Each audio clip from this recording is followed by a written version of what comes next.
me today as we roast on this 1928 6-kilo Gothot. There's a few stages that are involved as we turn the machine on. It's already currently been warming up, but I'll show you exactly how the gas and propane intake works. You can see this is currently running on propane. We have it going to the first stage regulator. Just going to lower it down to 1 psi, and then the second stage regulator, which lowers it down to 4 inches of water column. That's prior to going into the burners. Thank you. And here's the control box, right here. It's already been warming up for a little bit, so this is actually just to turn on the S1 control, which will turn on essentially the whole roaster. So I'm talking about the drum, the cooling tray, and then this will turn on the propane to the burner. So there you go. See the LED light up, letting us know it's in operation. And then we're working with 4 LEDs showing it at full power, a half power, excuse me, which is essentially full power for this very powerful low NOx burner. In order for me to be able to adjust the gas on this roaster, I use this knob right here, and you'll see me as I lower it down, it goes down 1 LED, one more. So I'll put it back to 4, and then we'll let it warm up as we get ready to do a batch of the Brazil coffee. Now, as you can see, we'll let Mark show you the inner workings here, but we're getting up to about 260 Celsius. It's been warm for a little bit, so I'm getting ready to charge right now.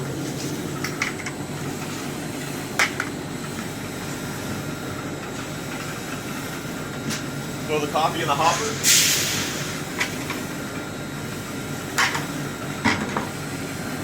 Set my timer. And then we charge.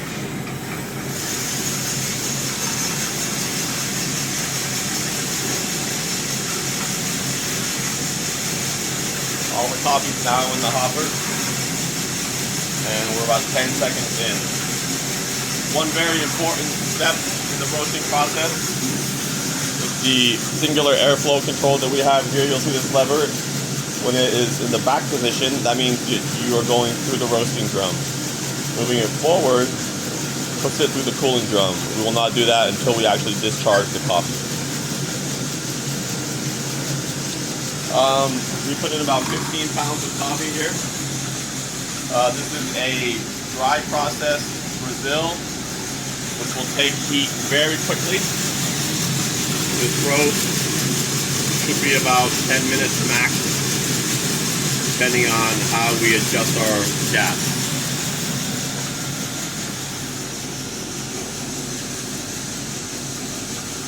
I'll be monitoring the readouts here to tell me the temperature to get a gauge as to when turning point is happening. And when I see that, then I'll know that particular data point in the roast process.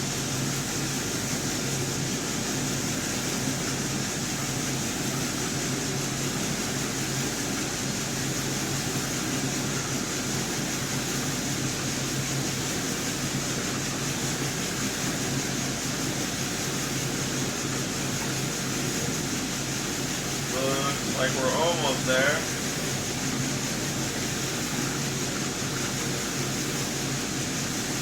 Still going down a little bit. Temperature in the drum changes when I put in room temperature beans, and then it stabilizes, and then starts rising, and that's really the commencement of the actual roasting process. So we're almost there. Oh, here we go.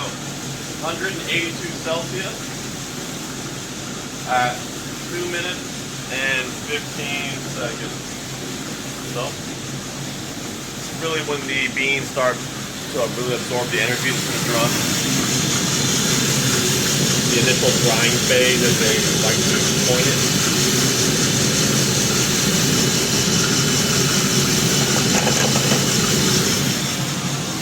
There won't be a whole lot of changes in the beans.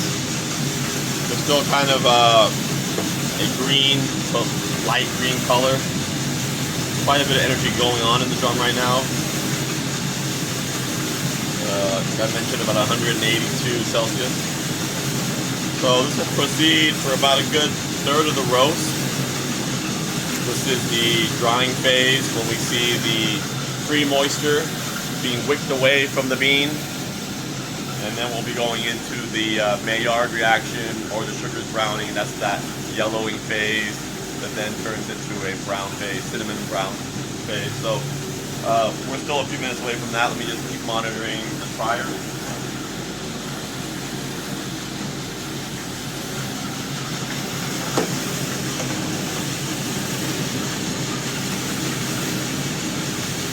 We got a little bit of that grassy smell, so we're good.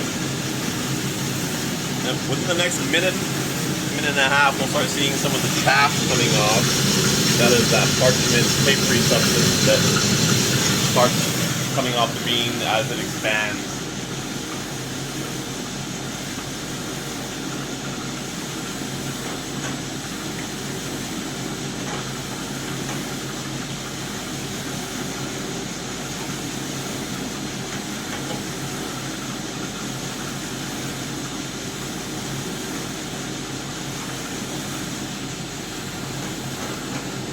Alright, so we're about 4:15 in. We're definitely seeing some of the color change that we talked about. I'll show you right now. Definitely gone from green to yellow. The beginning of that yellow phase is still a light tinge of green, but it is the end of that drying phase heading into yellow. Excuse me, because I got a bean stuck in there.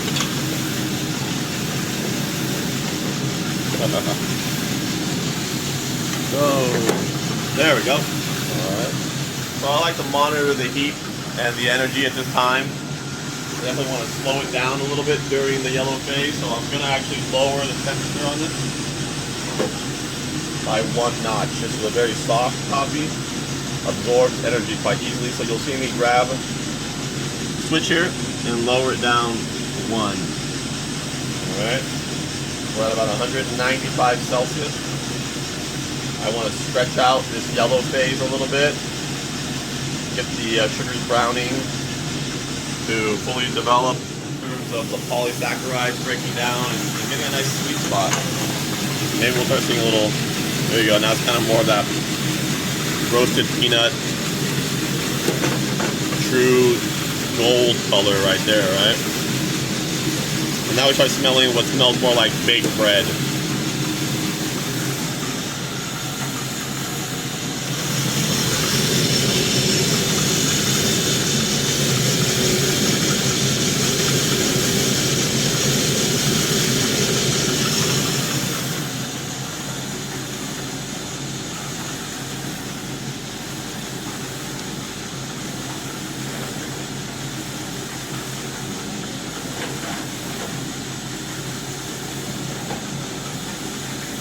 So part of trying to control the amount of energy going through the burner, and essentially the energy that you have in the drum, is to make sure that you don't rush through your roast. You may reach each of your visual data points in terms of how the coffee should look, but if they're happening too quickly, then you're basically pushing through your roast too fast. It's important that you're able to manage the energy and properly have it penetrate the center of the bean, and thus expand the cellular structure of the bean, but not do it too fast in order to be able to propel you through that roast process.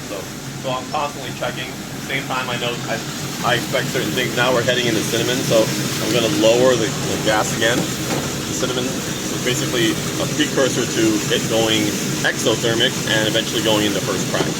So I'm going to go back over here in anticipation of that and lower one more notch. There we go. And we should be hearing crack happening in a minute. Hearing it already?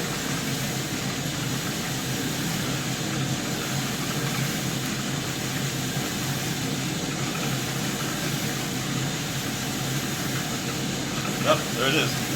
At 720, we have crack. So I hit my timer again, and I start measuring now what we call the development time.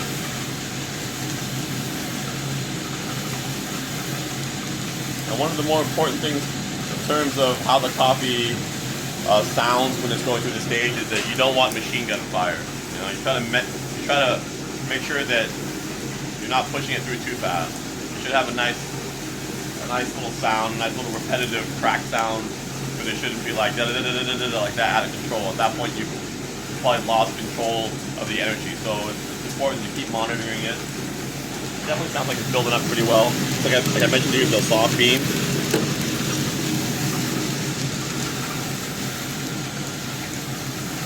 So we basically put it at the gas burner at its lowest setting, and now that the coffee is in crack or through its development stage, it's basically going exothermic, and there's a bunch of energy from the bean. So we got that going on, radiation from the other beans, putting off energy as well. So I don't need to give it a bunch of gas. I'm kind of letting it propel itself forward, and I'm just checking the trier every now and then to see if it smells right, if it's ready to drop.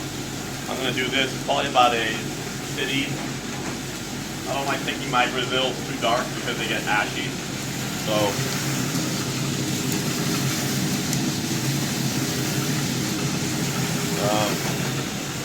it's only about a minute and a half in. I'm going to shoot for about 2.5 minutes of development. We go with that. So really it's all dependent, not so much on the time as it is on how it smells and how it looks. Primarily how it smells, to be honest with you. But even your eyes can fool you. Getting a little bit of a roasty touch on it, I can tell already, so I'll probably be dropping it really soon. I don't want to lose that sweetness.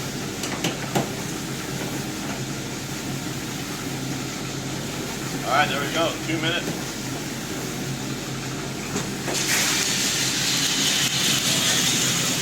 What you hear there is the very end of first crack.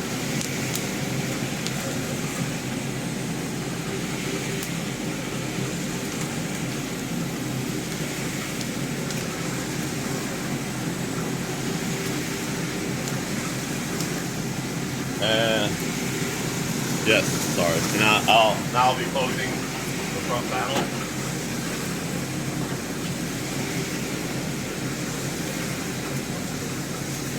Nice development. The things with the dry process Brazilian coffees, they tend to be really ashy if you over roast them or develop them too much. They will tip and sport quite easily. So you don't need to roast the coffee to a full city in order to be able to get those inherent qualities of sweetness, chocolatey, kind of like cacao bitterness, and really nice body. This coffee doesn't exhibit a lot of acidity to begin with, so you're able to coax those flavors out without having to take it to a really, really well-developed dark stage. So it's one of those coffees that can actually exhibit quite a bit of body, and it'll only be, this is barely like 2 minutes 20 seconds of development. Plenty fine for this. And that's how you roast on this roaster. Thank you.